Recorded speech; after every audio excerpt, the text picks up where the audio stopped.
To introduce myself, I'll go by my name, Bandita Sharma Dahal. I am an attorney. I've been practicing in US for last 16 years. I am licensed in New York and DC. I'm the first Nepali women attorney to be licensed in Nepal and US as well. There are others. There are other attorneys who, that came their route through JD, and to be able to practice here in US, we need to complete certain credits so that we can sit for the bar. So usually, when I did that,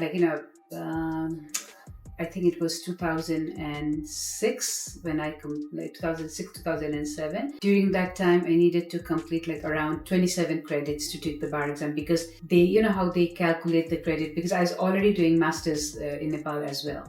I had completed my bachelor's, I was enrolled in my master's. I had not completed my master's over there. So with all those documentation and everything, I came here, I applied for a couple of colleges, and Turo was one of the colleges that I was accepted.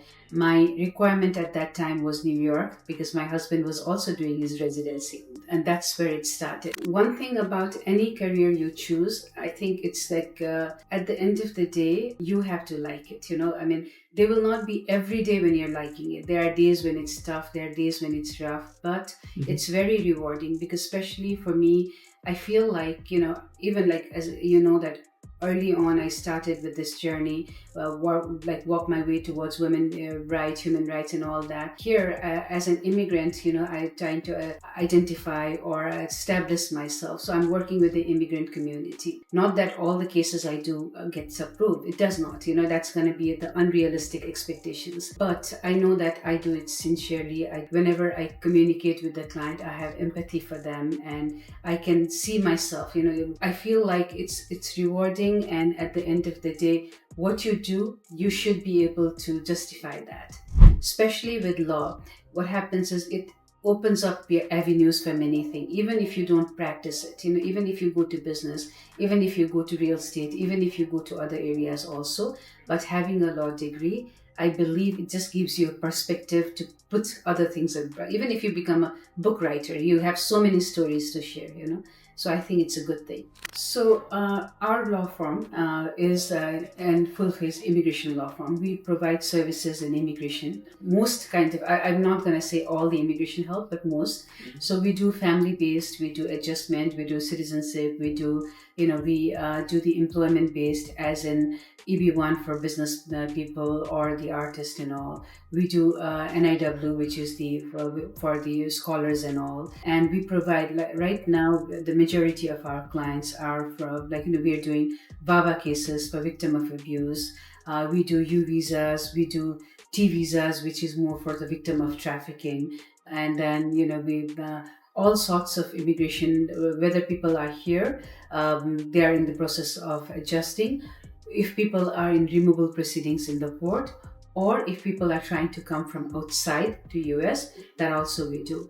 There are certain limitation of the case that we do not do because of the time constraint, and because of I do not have enough staff for certain kind of cases. However, like majority of the immigration cases we do. How the cases starts is whenever people are trying to reach me, they contact my office, set the time, schedule an appointment, because scheduling an appointment is usually the most important part of the immigration journey, because that's the part why you identify what are your options, and people would say, okay, why do you even charge to communicate with the people? Because I have, that particular time is going to provide you of what the options are available for you. If you already know, okay, I'm going to file a petition for my mom, I'd like to file it, what are your charges? You might not even need to do the consultation. However, doing a consultation helps, because it explores. Some people are like, okay, I'm here, what are the options for the visa? So that's where we talk about. And so after the consultation is set, we go to the next step of if you want to pursue whatever we have decided moving forward or not. And that's what we do. So it's one of the unprecedented times, just because it's like everybody is stressed, in whatever field you talk. I talk to lots of government employees, and they've been going through their own struggle. But But as an immigration lawyer, as an immigrant myself, as somebody who's always surrounded by immigrants, people are scared, people are terrified. Even the people who have been here long enough, people who are working for their papers, people who have filed an asylum and have a work permit and are, in removal or not, everybody is concerned and worried about it. One thing for the students is whenever student came, even before Trump or when the student came to US, their goal was to study. Because it was said that when the I-20 was issued, college asked specifically, this is going to be the cost. Are you able to provide this cost? And I know many students would work, but primarily students are not here.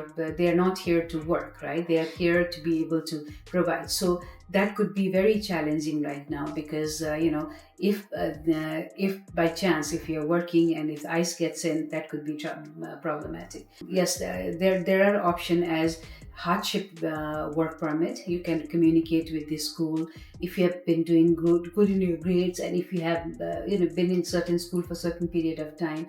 If you have hardship bringing in the money, you can request the school to support you for the work permit and then work on it.